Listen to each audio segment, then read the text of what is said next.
Okay, 2 videos in 1 week, some announcement? Kind of. I'm gonna start doing 2 in a week to make the algorithm like me more. So on Mondays will be my normal videos, while Wednesdays will be a Warhammer specific video. Why Warhammer? Because those videos tend to do best, and why the hell not? But what will this video be about with Warhammer? Well, I know 40k the best, so let's talk about the video the Warhammer YouTube channel put out about a week ago. Faction Focus, Space Marine, also called Meet the Astartes. This video is only 2.5 minutes long, so this should be a short one to start out this series. And I admit, Space Marines are my first faction I've made, but that's because I know them the best and they're simple to paint. In fact, let's talk about that subject first.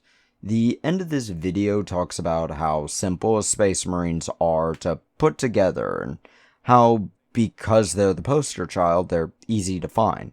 It's actually a great thing with Space Marines. They're pretty easy, with big pieces making them simple to glue together or even find some peg pieces to stick together and paint without the need of glue. My biker squad seen here is from the Indomitus box set, making them peg pieces. Because they're high point value too, they don't really need a whole lot of them in order to make a full army, making them pretty cheap value for a beginner army. Then we can talk about their color schemes, again adding to the value. Space Marines usually only have one base color with some smaller details. For example, my Deathwatch army are essentially 3 colors: black base, silver trim, red touch. I add some more for flavor colors, but I don't need to do that other than the basic 3. Hell, red is arguable there, in fact. Do I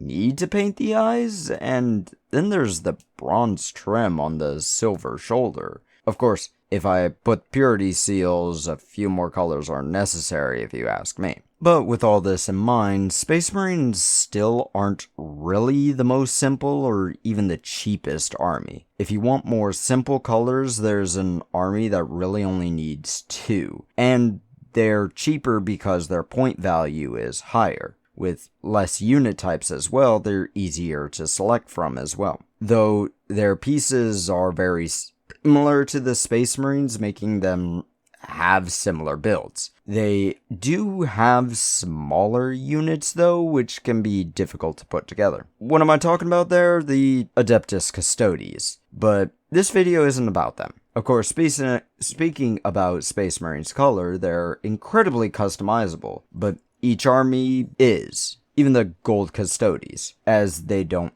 need to be gold. There are 9 legions from Warhammer Horus Heresy, branching into an ungodly amount of chapters of Space Marines.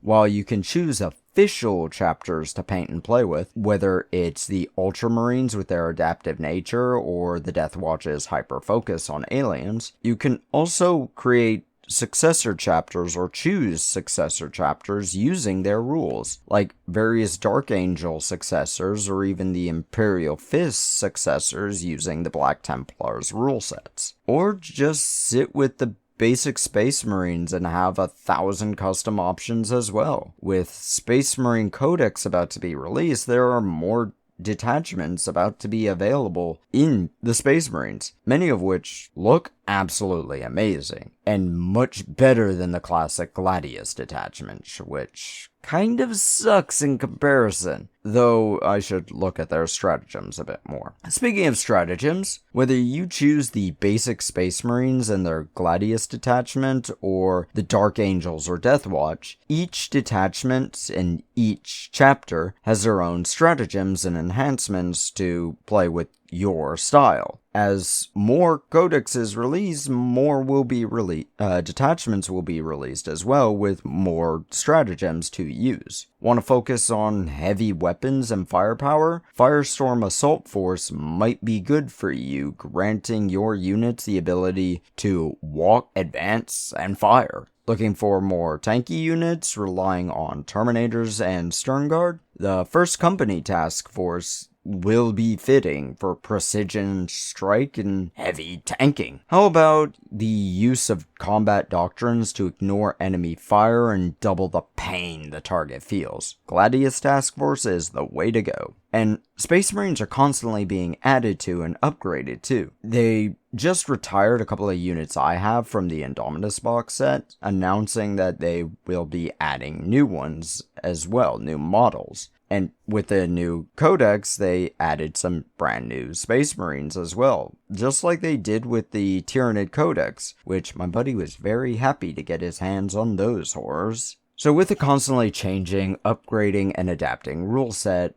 and army list, the Space Marines have something for everyone. But what about lore-wise? This game is built first and with sales in mind, and then lore is added to fit the game. Let's talk a bit about the video and watch a little bit of it. Space Marines are over 10,000 years old, some of which have been there from the beginning. After the Unification War, the Space Marines were replacements for the deformed and suffering Thunder Warriors, their genetic modifications giving them extra organs and making them much more powerful than, well, any human. Of course, a human isn't designed to be a Space Marine. Space Marines are built on top of the human gene, unlike the Custodes, which are designed from conception to be superhuman. Their armor is constantly being upgraded as well. Primaris Astartes being the upgrade from the Adeptus Astartes, using Mark 10 power armor of various different designs, from the Intercessor's use of the Tacticus armor to the tankier Gravis armor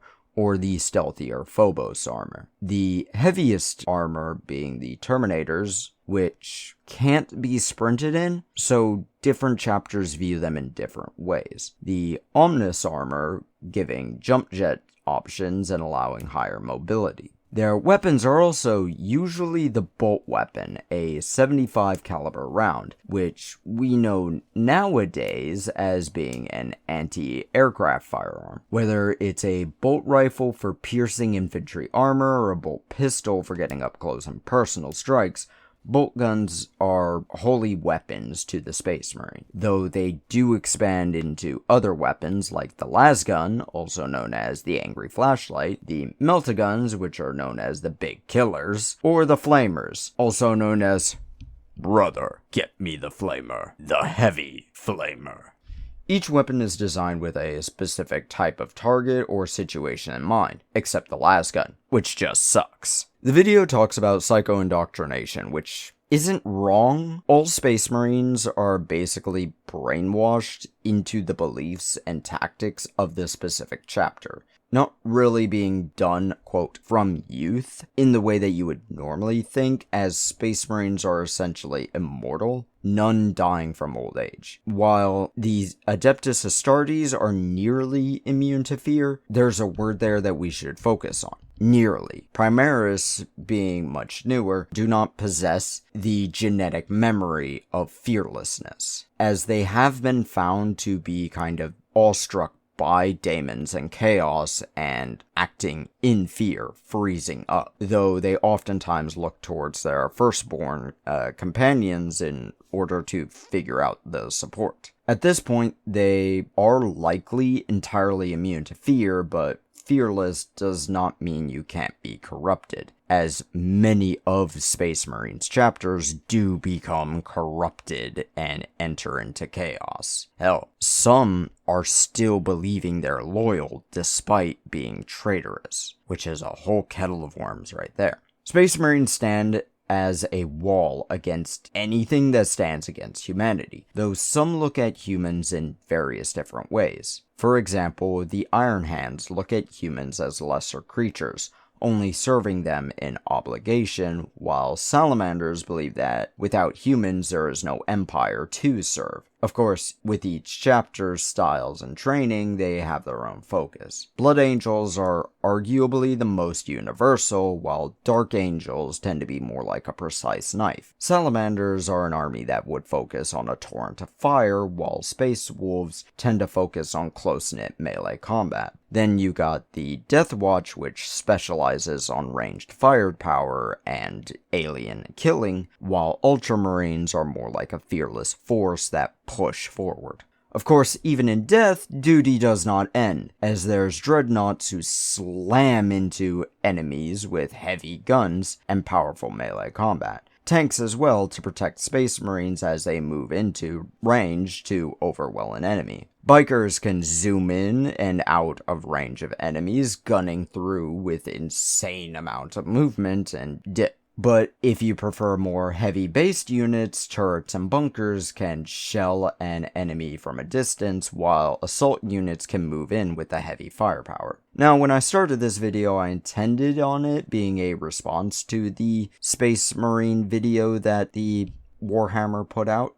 There's a lot I didn't touch on, like their weaknesses of being single-chapter armies, unlike Chaos Space Marines, which allow all warbands into a single army, making it difficult for them to change once chosen. But I'll be back Monday to talk about Call of Cthulhu, and next Wednesday talk more about Warhammer on Warhammer Wednesday. So, shove off.